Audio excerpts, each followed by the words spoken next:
Retro Rewind, the Sega Dreamcast.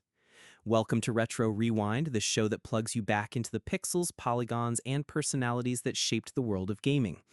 Today we're setting our time machine for the twilight of the 20th century, to a moment of breathtaking innovation and heart-wrenching tragedy.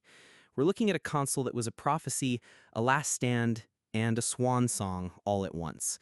It was a sleek white box of redemption, a vessel for a future that arrived too soon, and the final defiant roar of a wounded titan.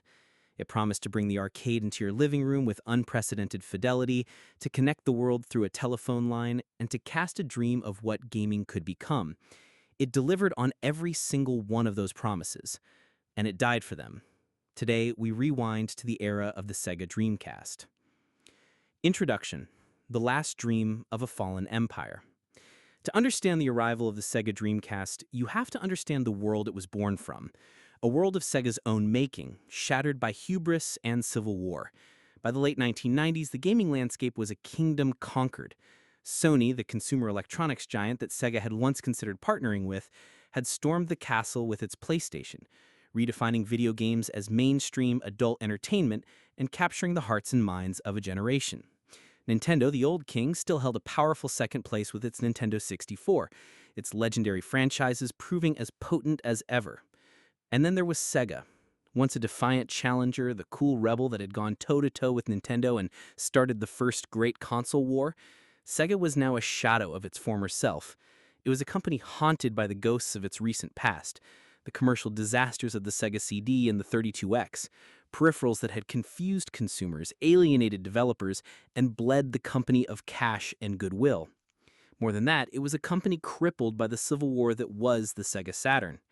The 32-bit console, a machine of maddening complexity, had been sabotaged from the start by a catastrophic surprise launch and a bitter ongoing feud between Sega of Japan and Sega of America. The result was a humiliating defeat that saw Sega's market share evaporate, leaving the company nearly bankrupt and its reputation in tatters. Into this desperate landscape, a new machine was born. It was Sega's last chance at redemption, a console forged in the fires of past failures and designed with a singular, desperate purpose: to correct every mistake, to win back every lost fan, and to reclaim the throne. It was the first true 128-bit console, a technological leap ahead of its competitors. It was the first console in history to include a modem out of the box, a visionary bet on a future of connected online gaming. It was sleek, affordable, and, most importantly, easy to develop for. It was, in every sense, a dream machine. What followed was one of the brilliant and heartbreaking stories in the history of technology. A story of a near-perfect launch, a library of games so creative and innovative they are still revered as masterpieces, and a technological vision that would lay the groundwork for the entire industry for the next 2 decades. It is also the story of a war that was lost before it even began, a fight against the shadow of an approaching monolith, the PlayStation 2, and a battle against a legacy of distrust that Sega could not overcome.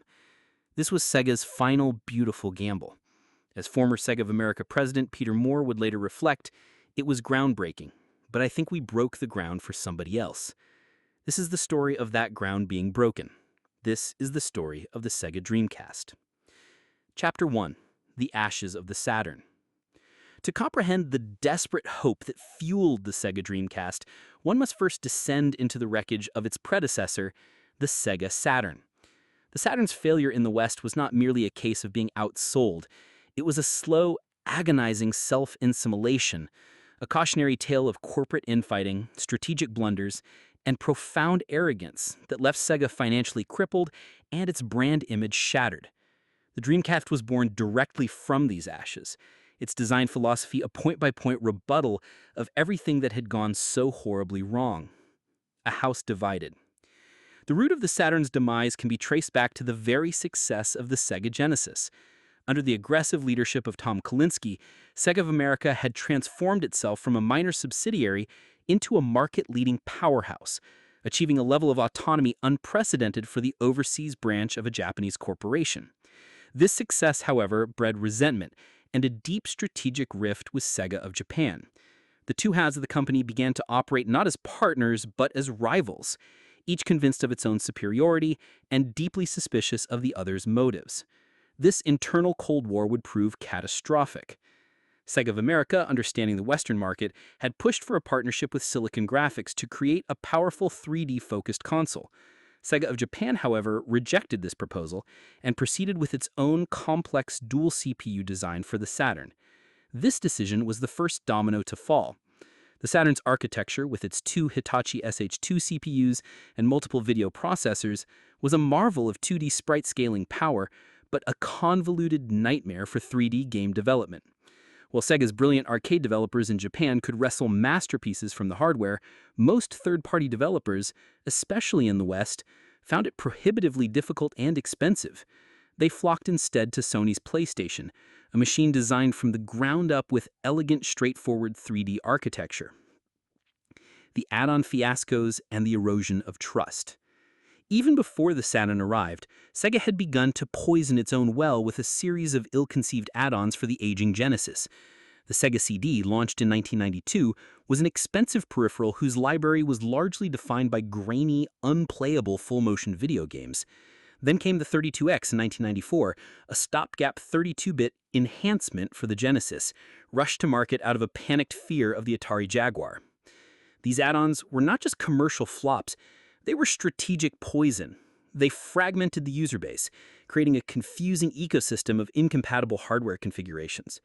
Worse, they burned through the goodwill Sega had spent years building. Consumers who invested hundreds of dollars in these dead-end platforms felt betrayed when they were quickly abandoned. Retailers were left with mountains of unsold inventory. Developers were forced to spread their resources thin across multiple platforms, eroding their confidence in Sega's long-term strategy. This legacy of distrust would hang over the Saturn and, later, the Dreamcast, like a shroud. The E3 ambush of 1995. The Saturn's fate in North America was sealed on one day, May 11, 1995, at the very first Electronic Entertainment Expo, or E3. Sega of America, led by Kalinske, had planned a traditional launch for the Saturn on Saturn Day, September 2, 1995. But Sega of Japan, consumed by a paranoid fear of Sony's impending PlayStation launch, made a unilateral, panicked decision. They mandated an immediate surprise launch for the Saturn to take place right on the E3 stage. Kalinske and the entire Sega of America team were horrified. They knew it was suicide. Kalinske later recalled, "When we were going to launch it in the fall, I thought that was too early. I wanted to put it off until the following year. This was one of the main reasons I left Sega." He argued passionately against the move, knowing they lacked the software and retail support for a successful launch. But Sega's chairman, Hideo Nakayama, overruled him, driven by the singular obsession to beat them to the punch. The fallout was immediate and devastating. The console launched at a steep price of $399 with only a handful of major retailers. Sega had only supplied Toys R Us, Babbage's, Software Etc., and Electronics Boutique. The rest of the retail world, including giants like Walmart and Best Buy, were completely blindsided and infuriated. One of the most powerful toy retailers in the country, KB Toys, was so incensed by the betrayal that they dropped the Sega brand entirely, refusing to ever stock the Saturn. The self-inflicted wound was deep, but Sony was about to pour salt in it. Later that same day, during Sony's E3 keynote, the head of PlayStation development, Steve Race, was brought on stage for a brief presentation. He walked to the podium, said a single devastating number, $299, and walked off to a thunderous ovation. In 3 seconds, Sony had not only undercut the Saturn by a full $100, but it also positioned itself as the smarter, more consumer-friendly choice. The war, for all intents and purposes, was over before it even began.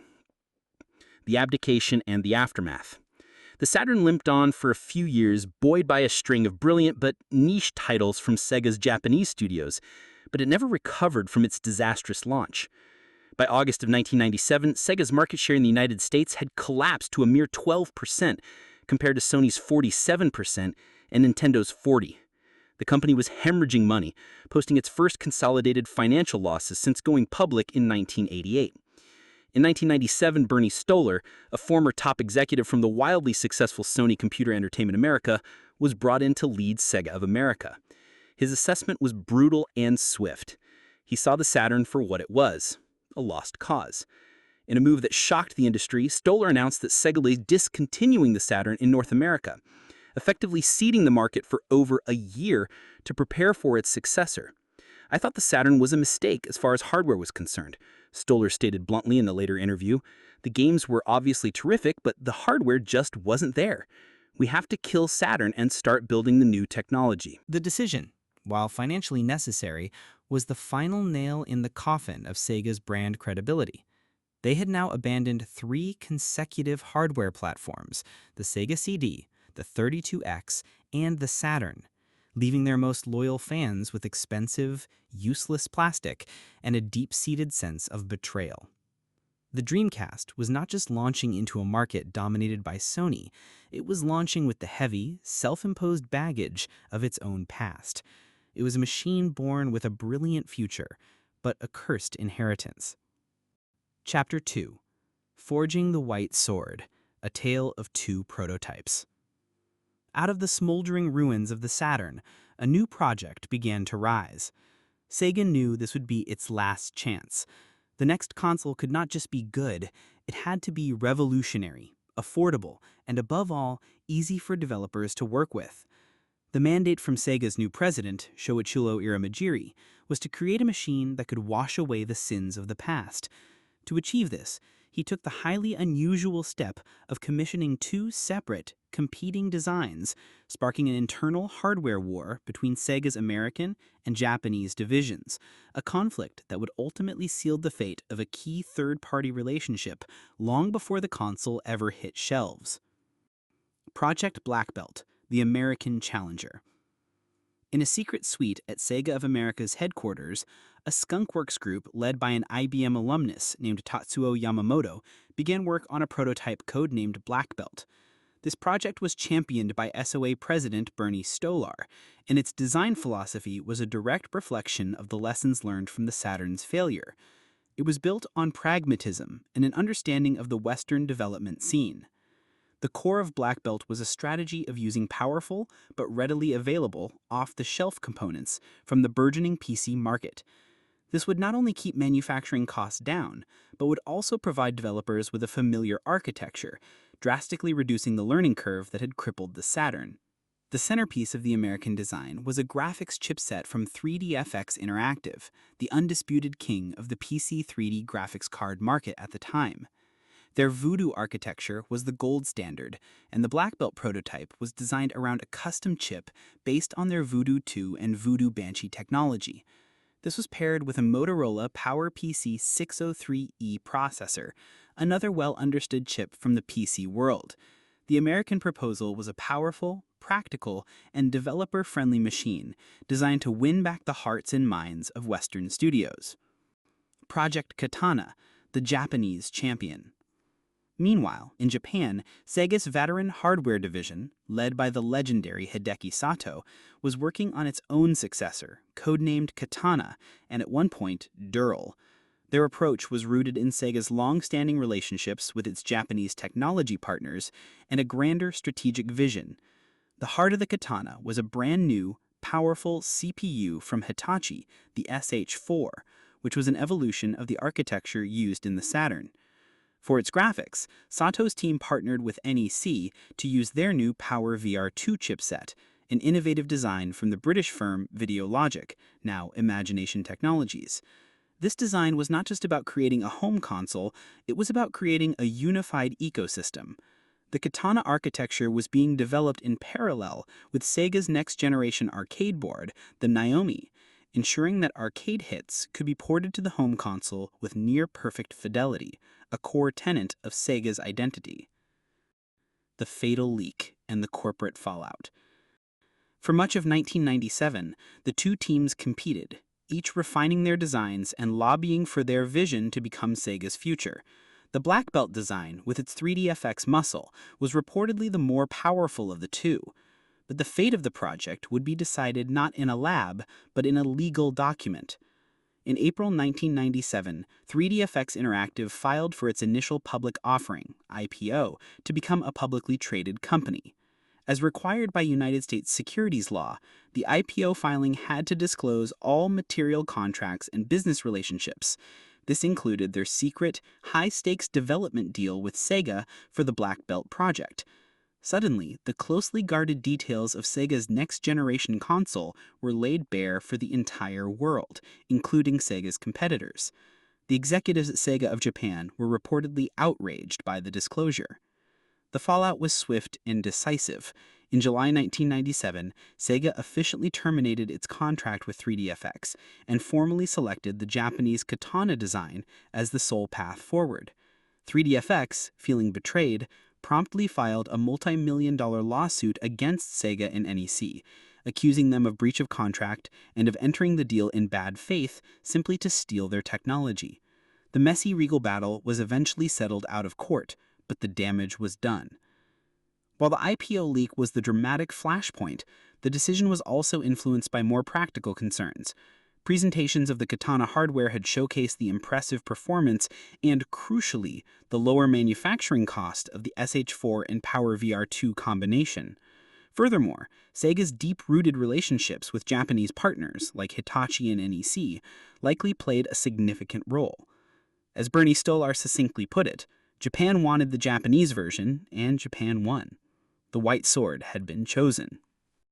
This internal victory for Sega of Japan, however, planted the seeds of a catastrophic future defeat. The decision to abandon the 3DFX architecture had a profound and immediate ripple effect. Electronic Arts, the most dominant third-party publisher in North America and a key partner during the Genesis era, had invested heavily in 3DFX and was deeply familiar with its technology. They were completely unfamiliar with the chosen Power VR architecture, which they reportedly viewed as less powerful. This technical alienation, combined with a separate, simultaneous dispute over sports game exclusivity, created an insurmountable rift. The choice of Katana over Black Belt directly led to EA, the publisher of the juggernaut Madden NFL series, refusing to support the Dreamcast. The resolution of Sega's internal hardware war cost them their most important ally in the war to come. Chapter 3. The Arsenal of a New Generation. With the internal conflict resolved and the Katana prototype chosen, Sega finalized the design for the Dreamcast. The resulting machine was a marvel of pragmatic engineering, a console that stood as a direct and intelligent rebuke to the hubris of the Saturn. Where the Saturn was complex, expensive, and esoteric, the Dreamcast was elegant, cost-effective, and built on a foundation of PC-like architecture that welcomed developers rather than punishing them.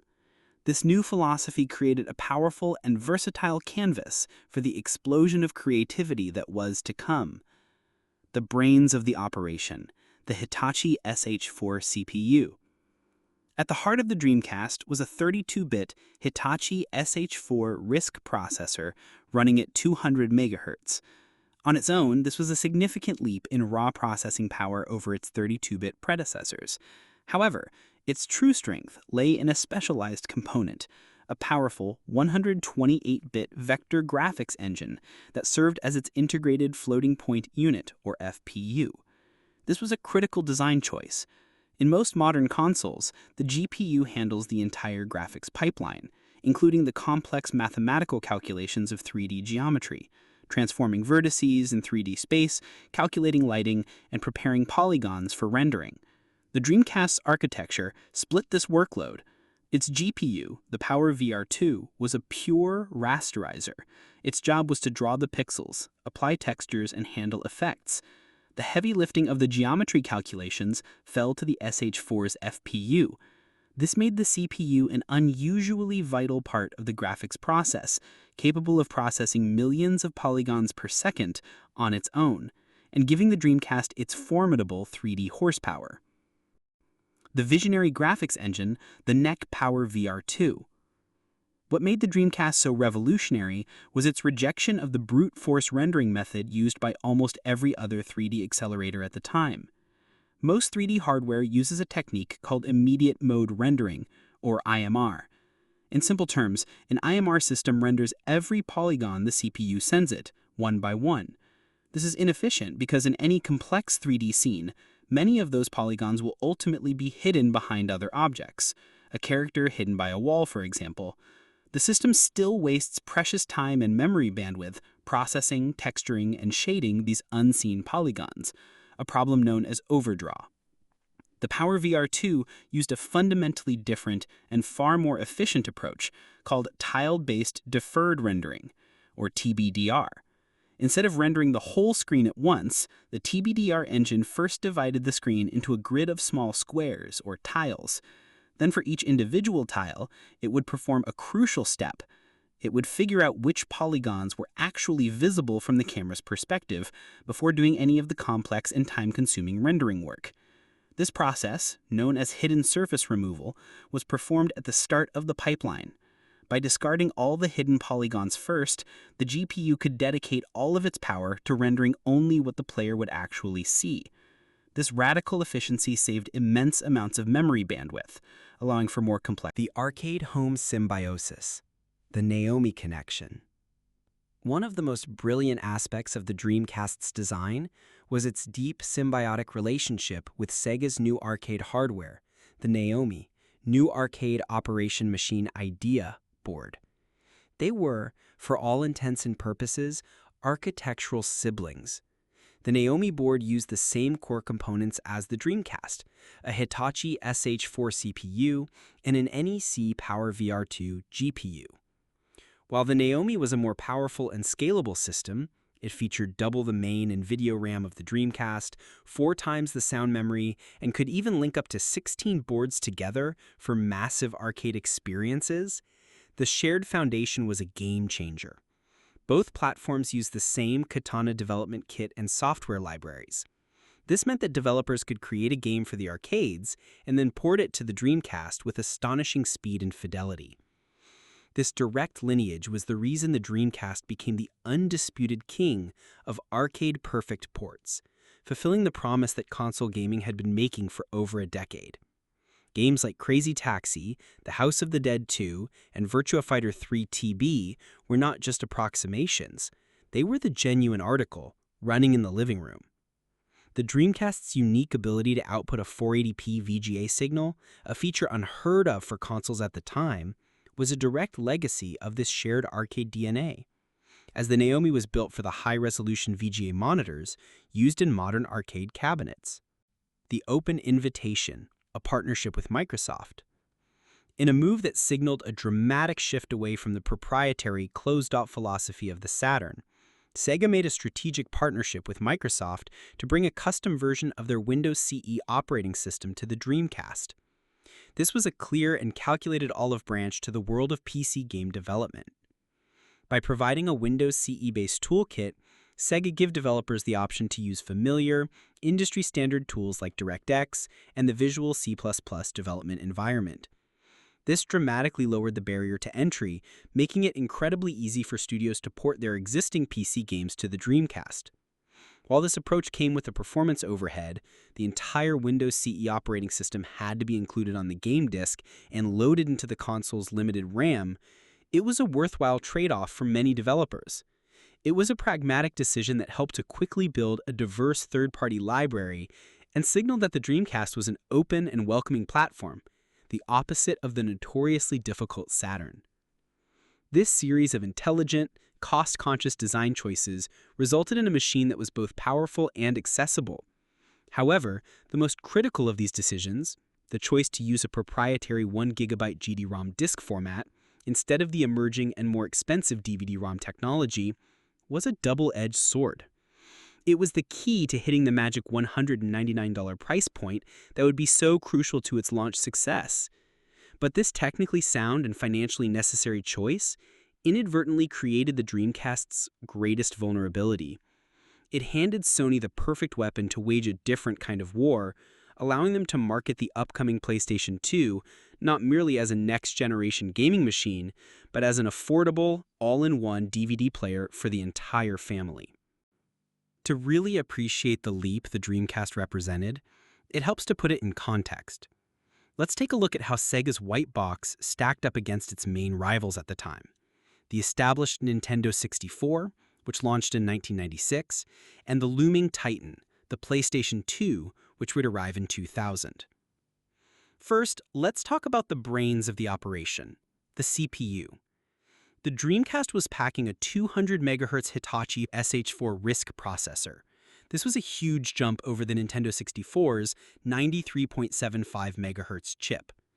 The PlayStation 2, however, came out swinging with its much-hyped 294 MHz Emotion engine. When it came to graphics, the story was similar. The Dreamcast's 100 MHz NEC Power VR2 was a powerhouse compared to the N64's 62.5 MHz SIG Reality coprocessor. But again, the PlayStation 2 aimed higher with its 147 MHz graphics synthesizer. Memory was another key battleground. The Nintendo 64 had a base of 4 MB of RAM, which could be doubled to 8 MB with an expansion pack. The Dreamcast came standard with 16 MB of system RAM and a separate 8 MB for video, a significant upgrade. The PlayStation 2 pushed the envelope further with 32 MB of high-speed RD-RAM, though it had a smaller dedicated 4 MB of video memory. The media format was perhaps the most critical difference. The N64 was the last holdout of the cartridge era, with games ranging from 4 to 64 MB. The Dreamcast made the jump to optical discs with its proprietary 1 GB GD-ROM. But Sony made the killer move, equipping the PlayStation 2 with a 4.7 GB DVD-ROM drive, a feature that would prove to be its ultimate Trojan horse. And then there was the feature that truly set the Dreamcast apart: online connectivity. It was the first console in history to ship with a built-in 56K modem ready for online play right out of the box. For both the Nintendo 64 and the PlayStation 2, online adapters were sold separately, making it an expensive and less integrated afterthought for most users. So, what was the key selling point for each? For the Dreamcast, it was being the first console with built-in online play. For the Nintendo 64, it was its status as the first mainstream 64-bit console. And for the PlayStation 2, it was the irresistible combination of a built-in DVD player and backward compatibility with the massive PlayStation 1 library. And finally, the price. The Dreamcast launched at an aggressive $299, the same price the Nintendo 64 had debuted at 3 years earlier. The PlayStation 2 would launch at a higher price of $399, a cost easily justified for many families by the inclusion of that all-important DVD player. The stage was set. Sega had forged its new weapon, a console built on the hard-learned lessons of the past. But hardware is only half the battle. To succeed, the Dreamcast needed to launch with the force of a thunderclap, washing away the bitter memories of the Saturn and convincing a skeptical world that Sega was back. The strategy that unfolded in North America was a masterclass in marketing, a perfectly executed gambit that resulted in the single biggest day in the history of entertainment and created a brilliant, fleeting moment where it seemed the dream might just come true. A rocky start in Japan. This triumph in the West, however, was preceded by a deeply troubled and underwhelming debut in its home market. The Dreamcast launched in Japan on November 27, 1998, into a storm of production problems. A severe manufacturing shortfall of the crucial NECT PVR2 graphics chips meant that Sega could not produce enough consoles to meet even the modest initial demand. Pre-orders were halted, and the launch day stock of 150,000 units sold out immediately, but the supply lines ran dry behind them. Compounding the hardware shortage was a weak launch library. Of the 4 titles available on day 1, only Virtua Fighter 3 TB had any name recognition, and even that was seen as a slightly compromised port of an aging arcade game. The other titles, like the critically panned Godzilla Generations, did little to showcase the machine's power. The botched Japanese launch was a financial and public relations stumble that put immense pressure on Sega of America to deliver a flawless blockbuster performance in the world's largest gaming market. The Moore Doctrine and the It's Thinking campaign. The man tasked with this monumental challenge was Peter Moore, a charismatic and energetic marketing executive poached from the athletic apparel giant Reebok. Moore, who would later become president of Sega of America, understood that his first and critical mission was to repair the deeply damaged relationships with retailers and consumers. The Saturn's surprise launch had been a betrayal, and the Dreamcast launch had to be its antithesis, transparent, meticulously planned, and built on a foundation of restored trust. The centerpiece of Moore's strategy was a bold, enigmatic, and hugely expensive marketing campaign built around a simple, two-word slogan: "It's thinking." The campaign was designed to be esoteric and futuristic, to create a sense of mystery and intelligence that positioned the Dreamcast as a true generational leap beyond the aging PlayStation and Nintendo 64. The television commercials were surreal and often cryptic, featuring strange scenarios that had little to do with gaming directly, but were intended to pique curiosity and generate massive word-of-mouth buzz. The goal, as Moore later explained, was to recapture the quirkiness of Sega, the irreverence of Sega, the thumb-your-nose-at-the-other-guy's attitude that had defined the brand during its Genesis heyday. The Day of Dreams, September 9th, 1999. The entire campaign was built to crescendo on a single, unforgettable date. The marketing hook was simple and brilliant. The Dreamcast would launch on 9/99 for 199. Learning directly from the Saturn's software drought, Sega of America and Moore ensured the Dreamcast would launch with a powerful and diverse arsenal of 18 games. The lineup was a statement of intent, featuring a flagship 3D platformer in Sonic Adventure, a jaw-dropping graphical showcase in Soulcalibur, a critically acclaimed sports simulation in NFL 2K, and a host of other titles spanning every conceivable genre, from arcade racers to fighting games. There was something for everyone on day one. The results were nothing short of historic. On September 9th, 1999, the Sega Dreamcast exploded onto the North American market. In the first 24 hours alone, Sega sold a record-shattering 225,132 consoles, generating an unprecedented $98.4 million in combined hardware and software revenue. The momentum was staggering. Within just 4 days, sales had climbed to over 372,000 units, and by the end of 2 weeks, Sega had sold over 500,000 Dreamcasts. Peter Moore, standing on a stage in San Francisco the day after the launch, triumphantly declared it the biggest 24 hours in entertainment retail history. It was a powerful and, at the time, accurate claim. The Dreamcast launch had generated more revenue in a single day than the opening of any blockbuster film, including Star Wars Episode I: The Phantom Menace. For a brief, shining moment, Sega was not just back, it was on top of the world, and the Dreamcast had successfully catapulted video games into the same mainstream cultural conversation as Hollywood. This perfectly executed triumph, however, was a fragile illusion. Even as the records were being broken and the champagne was flowing, the grim realities of Sega's financial situation had not changed. The company was still reeling from years of staggering losses, and the Dreamcast was being sold at a loss to maintain its attractive price point. More ominously, the shadow of the PlayStation 2, which Sony had officially unveiled in March of that year, loomed large over the celebration. The 9999 launch was a spectacular success, a testament to what a focused and well-led Sega could achieve. But it was a brilliant flash of light against the gathering darkness, a heroic charge that, in the end, could not alter the course of the war. Chapter 5. The Library of a Rebel Prince.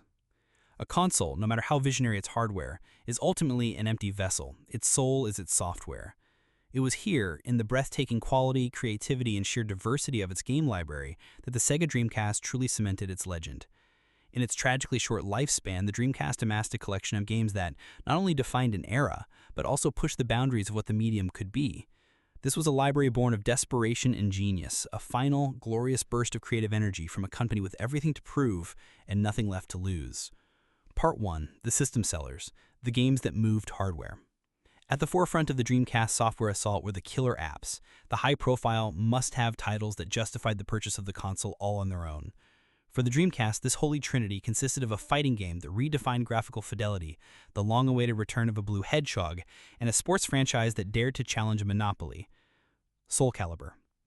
If the 9999 launch had a single undeniable crown jewel, it was Namco's Soulcalibur. This was more than just another fighting game, it was a statement. In an unprecedented feat for the time, the Dreamcast port of Soulcalibur was not merely arcade perfect, it was demonstrably superior to the original arcade version. The home console version featured enhanced character models, improved lighting, and entirely new game modes, a technical achievement that signaled a fundamental power shift from the arcade to the living room. Contemporary reviews were breathless.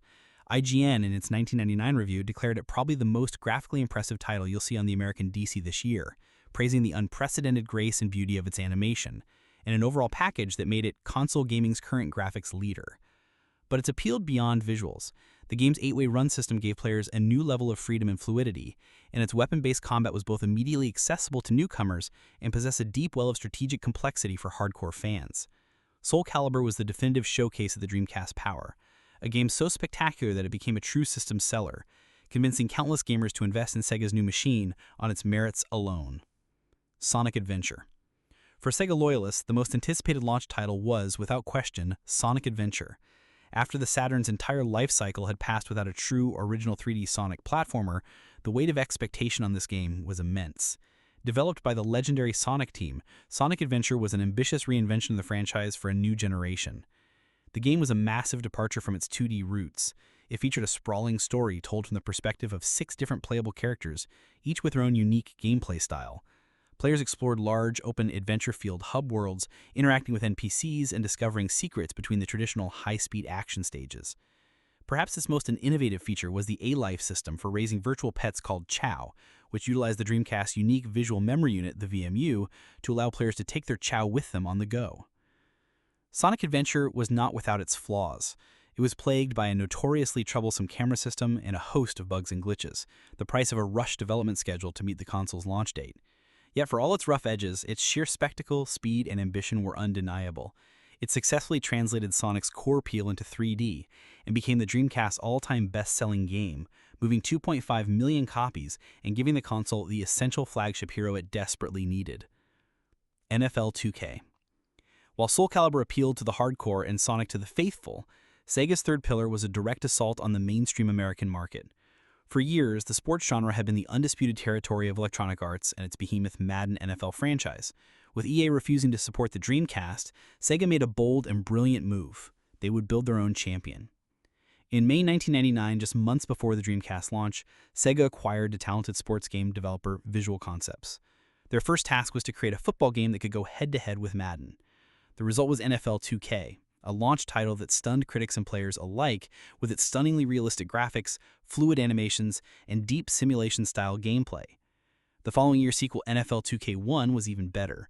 It refined the gameplay, added a deep franchise mode, and most importantly, introduced online multiplayer to the genre for the first time on a console. The 2K series was a legitimate Madden killer. NFL 2K1 was so good that it earned a Metacritic score of 97, one of the highest-rated sports games of all time. And in its first few weeks on the market, it actually outsold Madden NFL 2001. By building its own first-party sports powerhouse, Sega had not only filled the void left by EA, but had created a franchise that was, by many measures, superior to the competition. Part 2. The Arcade in Your Home, Perfecting the Formula. Beyond the major system sellers, the Dreamcast library was defined by its incredible ability to deliver the true arcade experience, thanks to its shared architecture with a Naomi board. This resulted in a flood of vibrant, immediate, and endlessly replayable games that became synonymous with the console. Crazy Taxi. Perhaps no game better encapsulates the pure, unfiltered joy of Sega's arcade heritage than Crazy Taxi. The premise was brilliantly simple: pick up customers and get them to their destinations as fast and as recklessly as possible. The game was an explosion of color and sound, a shot of pure adrenaline set to a blistering punk rock soundtrack, featuring iconic tracks from The Offspring and Bad Religion. Its simple, addictive gameplay loop made it an instant classic and a cultural touchdown for the era, a perfect party game that anyone could pick up and play. Virtua Tennis. In a similar vein, Virtua Tennis, known as Power Smash in Japan, was a masterclass in accessible design. Developer Hitmaker distilled the complex sport of tennis down to its strategic essence with a simple 2-button control scheme. This intuitive system allowed novice players to be rallying and serving like pros within minutes. Yet beneath the simplicity lay a deep and rewarding game of positioning, timing, and strategy. The result was one of the most intense and engaging multiplayer experiences on any platform, a game that was easy to learn but incredibly difficult to master. The Capcom Kingdom. The Dreamcast Arcade Pros also made it the undisputed home for the kings of the 2D fighting games, Capcom. After years of compromised ports on other systems, the Dreamcast was powerful enough to bring Capcom's arcade masterpieces home with flawless precision. The console received definitive versions of Street Fighter Alpha 3, the entire Street Fighter 3 series, which were console exclusive at the time, and the legendary crossover spectacles Marvel vs. Capcom 2 New Age of Heroes and Capcom vs. SNK Millennium Fight 2000. This torrent of top-tier fighting games solidified the Dreamcast's reputation as the essential console for fans of the genre. Part 3, The Auteurs and the Avant-Garde, Games as Art. What truly set the Dreamcast library apart was its willingness to embrace the unconventional. Facing corporate annihilation, Sega's development studios operated with a nothing-to-lose mentality, greenlighting wildly ambitious, creative, and often deeply strange projects that would never have survived in a more risk-averse environment. This period of desperation fostered one of the most artistically fertile moments in gaming history. Shenmue. At the pinnacle of this ambition was Yu Suzuki's magnum opus, Shenmue. The project began its life on the Sega Saturn as a role-playing game set in the Virtua Fighter universe, but it evolved on the Dreamcast into something entirely new. Suzuki and his team at AM2 set out to create not just a game, but a world. Sega famously branded it as a new genre, free, or full reactive eyes entertainment.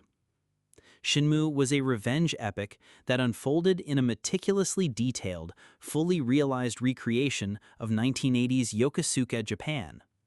It pioneered concepts that would become staples of modern open-world games: a persistent world with a full day and night cycle, dynamic weather systems based on actual meteorological data from the era, and a cast of hundreds of non-player characters, each with their own unique voice, personality, and daily schedule. The game's pace was deliberately slow and immersive, a game of middle management that blended investigation, conversation, Virtua Fighter-style brawling, and a host of mini-games, from playing classic Sega arcade games to driving a forklift at a part-time job. Its development was legendary for its scale and cost, with a budget estimated between $47 and $70 million, making it the most expensive game ever produced at the time. Shenmue was a work of breathtaking, almost reckless ambition, a game that was as much a life simulator as it was an action-adventure. Jet Set Radio. Where Shenmue pushed the boundaries of realism, Jet Set Radio, released as Jet Grind Radio in North America, was a landmark of artistic expression. At a time when the industry was chasing photorealism, developer Smilebit made a conscious decision to rebel. They employed a groundbreaking technique called cell shading to create a vibrant, living cartoon. The game was a celebration of youth culture, casting players as a gang of inline skating graffiti artists battling rival gangs in an oppressive police force in a stylized, futuristic Tokyo. Its unique blend of fluid, trick-based movement, a powerful anti-establishment message, and an unforgettable, genre-blending soundtrack by composer Hideki Naganuma made Jet Set Radio a powerful cultural statement that continues to inspire game developers and artists to this day. The Mizuki Experiments, Space Channel 5, and Rez. The Dreamcast also served as the canvas for one of the industry's most celebrated auteurs, Tetsuya Mizuki. His work at Sega's United Game Studio explored the fusion of music, visuals, and gameplay. Space Channel 5 was a quirky and stylish rhythm-action game born from a corporate mandate to create a title that would appeal to female gamers. The result was a psychedelic trip into a retro future world inspired by 1960s sci-fi and 1980s music videos, starring the iconic reporter Ulala. The game even had a memorable cameo from Michael Jackson, who was a fan of the concept and asked to be included. Mizuki's next project, Rez, was a more profound artistic experiment. It was an on-rails shooter designed to induce a state of synesthesia, the neurological phenomenon where the stimulation of one sense leads to experiences in a second sense. As players targeted and shot down enemies, their actions generated musical notes and sound effects that seamlessly integrated with the game's evolving techno soundtrack.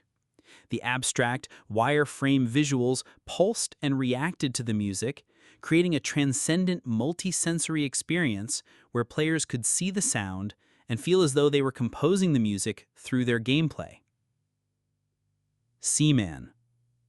Perhaps the strangest and most audacious game in the entire Dreamcast library was Yute Saito's Seaman.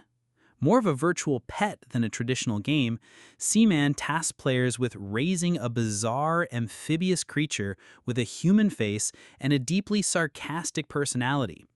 The game's primary interface was the Dreamcast microphone, a special peripheral that allowed players to speak directly to their Seaman. The creature would ask probing, sometimes philosophical questions, remember the player's answers, and frequently insult them with its dry, cynical wit, voiced in the English version by Leonard Nimoy. Saito's dated goal was to create the polar opposite of a cute, conventional game, an unsettling and often uncomfortable experience that looked into the gamer's world from inside the TV.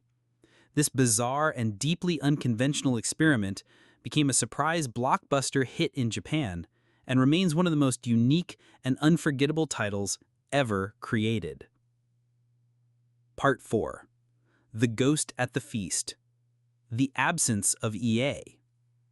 For all its creative triumphs, the Dreamcast library was haunted by a conspicuous absence. Electronic Arts, the publisher of the all-important Madden NFL and FIFA soccer franchises, and a crucial partner during the Genesis era, was nowhere to be found. The reasons were twofold. First, as detailed previously, EA had financially backed 3DFX, the company behind the losing Black Belt hardware proposal. The choice of the unfamiliar Power VR architecture left them at a technical advantage. The second and more critical issue was a dispute over licensing. The late Bernie Stolar recalled that his friend, then EA CEO Larry Probst, demanded complete and total exclusivity for EA Sports on the Dreamcast. When Stolar informed him that Sega had just acquired Visual Concepts to produce its own first-party sports titles, Probst considered it a deal-breaker. EA wanted no competition. Sega, determined to control its own destiny in a key genre, refused to yield. The result was an impasse. The loss of Madden, a perennial top seller and a cornerstone of the North American console market, was a devastating commercial blow from which the Dreamcast would never fully recover. Chapter 6. A Bridge to the Future. The Online Revolution. Long before online multiplayer became a standard bullet point on the back of every game box, long before Xbox Live and the PlayStation Network became ubiquitous digital ecosystems, the Sega Dreamcast made a prophetic leap into the future. At a time when console gaming was an exclusively offline living room affair, Sega made the audacious decision to include a modem as a standard, built-in feature in every single Dreamcast sold. This wasn't an expensive, optional add-on. It was a core component of the machine's identity. The decision, championed by Sega's chairman Isao Okawa against internal concerns over the added $15 per unit cost, was a visionary bet that the future of gaming was not just in better graphics, but in a connected world. The Dreamcast was the bridge to that future. SegaNet, the first console ISP. To support this new online-ready hardware, Sega of America launched its own dedicated internet service provider, SegaNet. Debuting on September 7, 2000, SegaNet was a partnership with internet backbone provider Genuity, designed to offer Dreamcast owners a streamlined, dial-up based on-ramp to the internet and online gaming. Sega's push to build an online user base was aggressive, almost desperate. The service was priced at $21.95 per month. But to entice subscribers, Sega offered a staggering promotion. Sign up for an 18-month contract, and you would receive a full $149 rebate on the price of the console, plus a free Dreamcast keyboard. They were, in effect, giving the console away to get players online. The user experience was revolutionary for its time. Every Dreamcast came bundled with a web browser disk, initially from Planet Web, later updated to Sega Zone, that allowed users to surf the web, send and receive email, and participate in chat rooms, all from their television. For gaming, SegaNet's dedicated network infrastructure promised low-latency connections, a critical factor for a smooth multiplayer experience. While a broadband adapter was eventually released, it was a rare and expensive peripheral that arrived very late in the console's life. For the vast majority of its existence, the Dreamcast's online world was built on the screeching, beeping symphony of a 56K dial-up modem. Phantasy Star Online, the revolution begins. A network is useless without a killer app, and the Dreamcast had the ultimate one. In late 2000 in Japan and early 2001 in the West, Sonic Team released Phantasy Star Online, a game that would not just define the Dreamcast's online legacy, but would permanently alter the landscape of console gaming. Phantasy Star Online was the first true online role-playing game on a home console. Its development was a journey into uncharted territory for Sonic Team.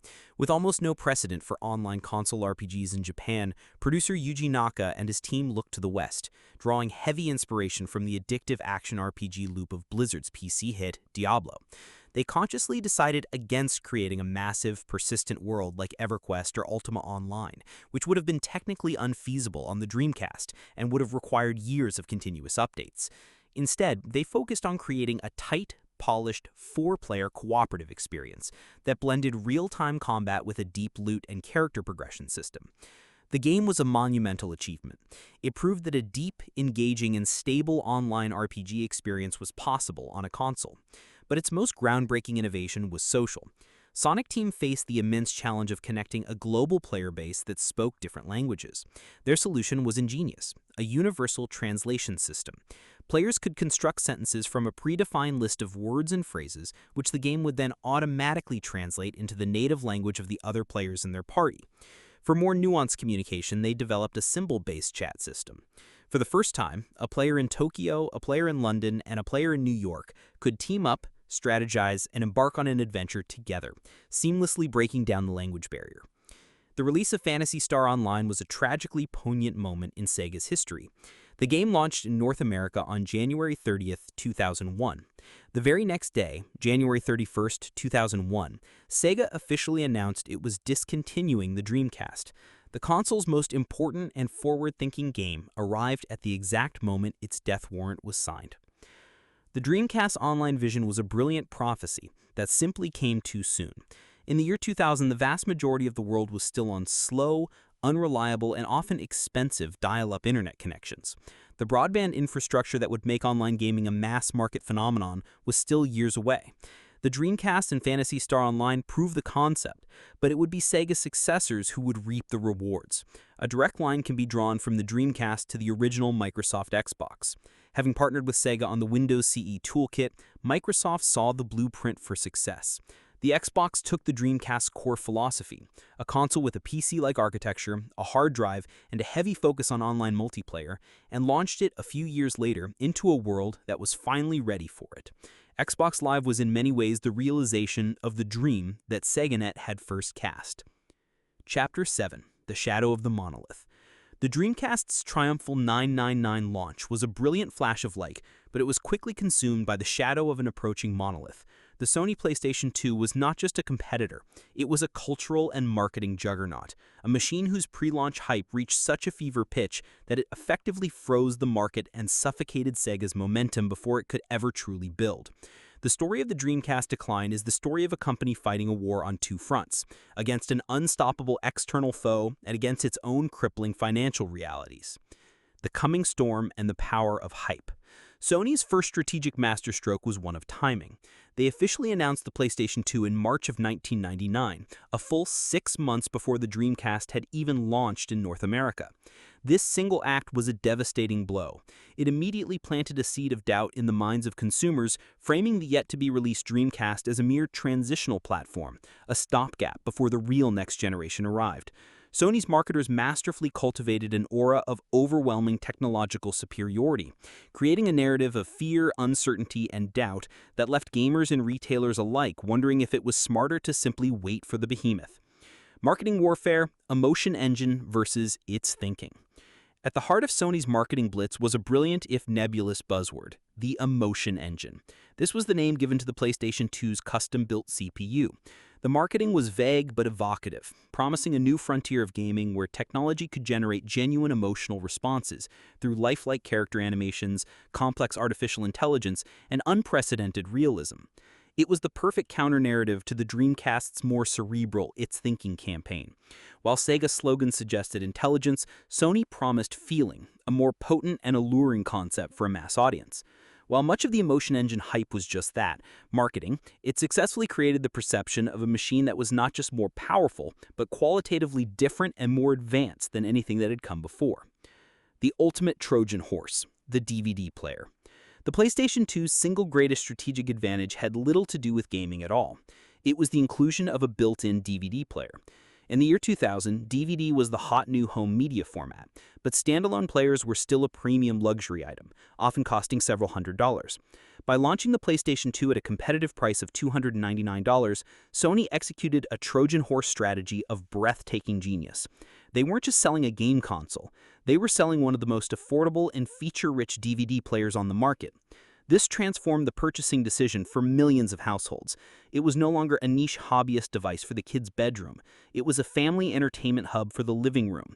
Parents could justify the cost as a movie player, making it a no-brainer value proposition.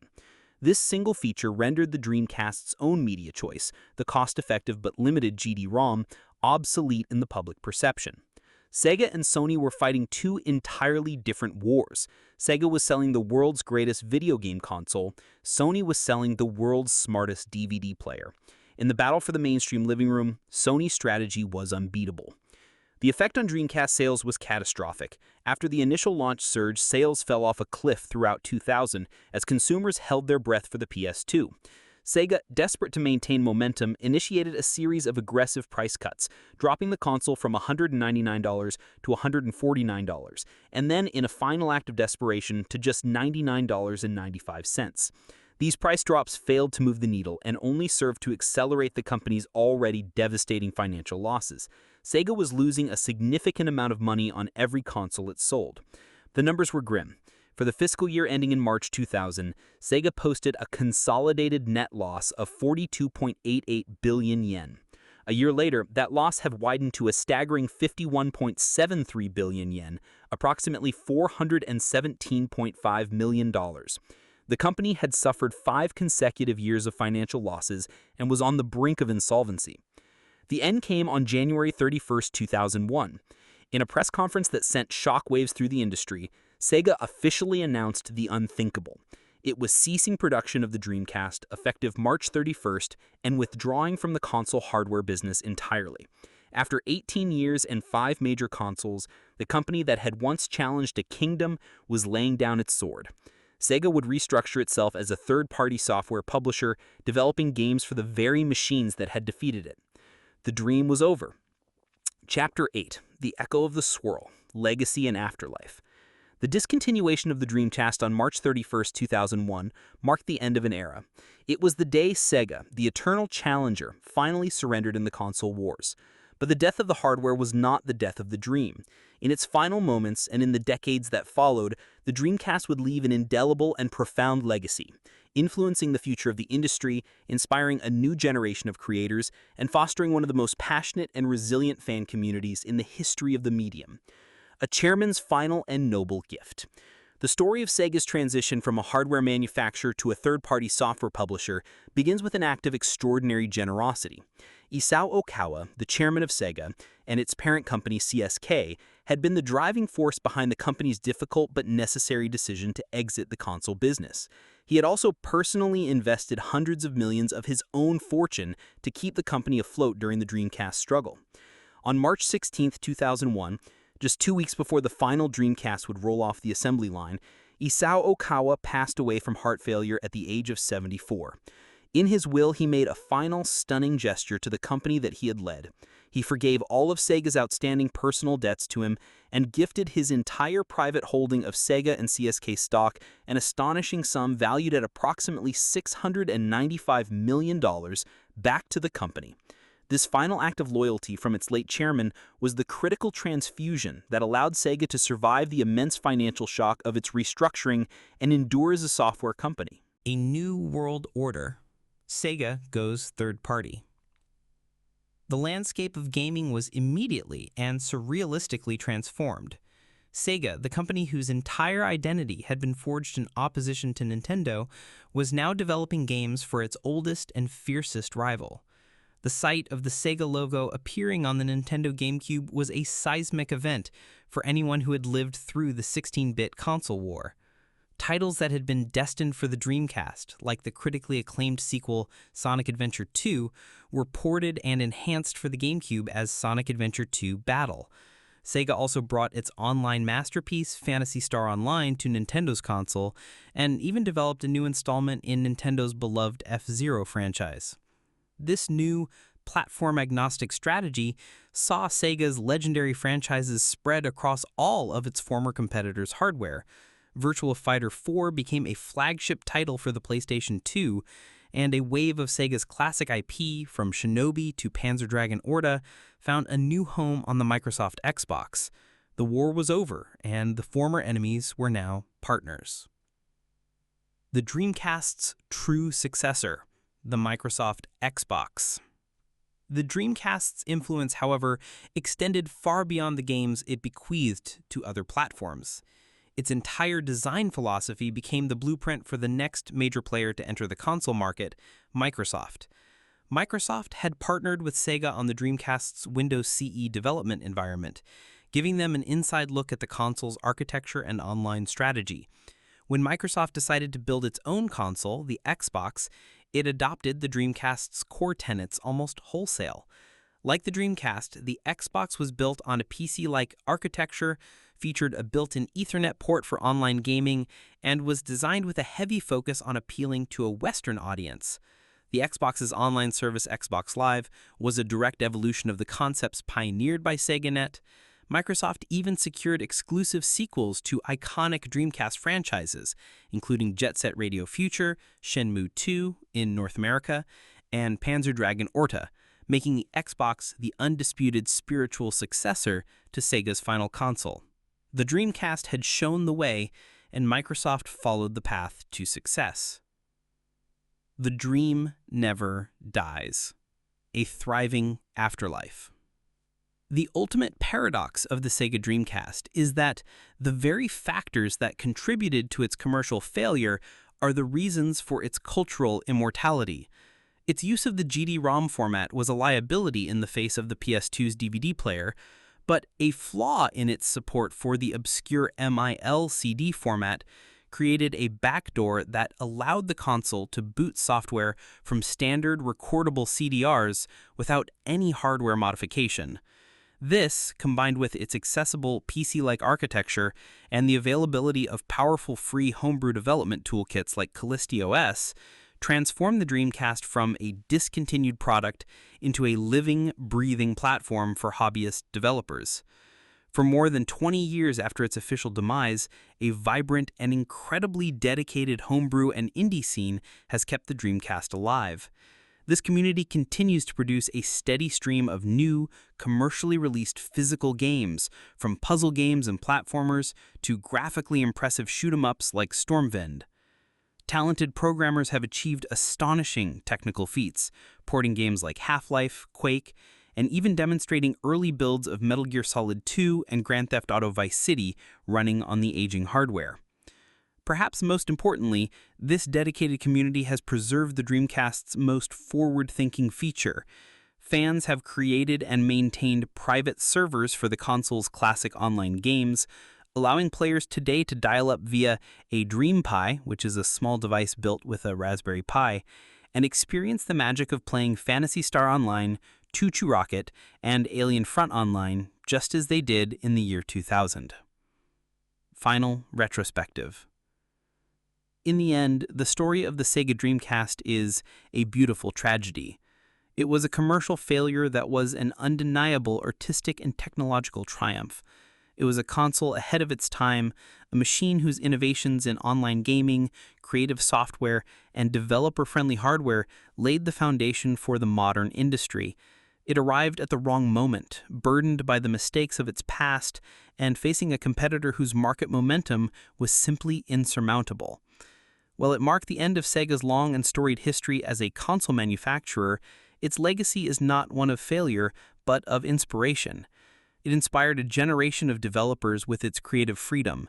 It inspired a level of devotion in its fans that keeps its community alive and thriving decades later, and it inspired the very consoles that would succeed it, proving that a connected online future was not just possible, but inevitable. The dream was short, but the echo of the swirl still resonates.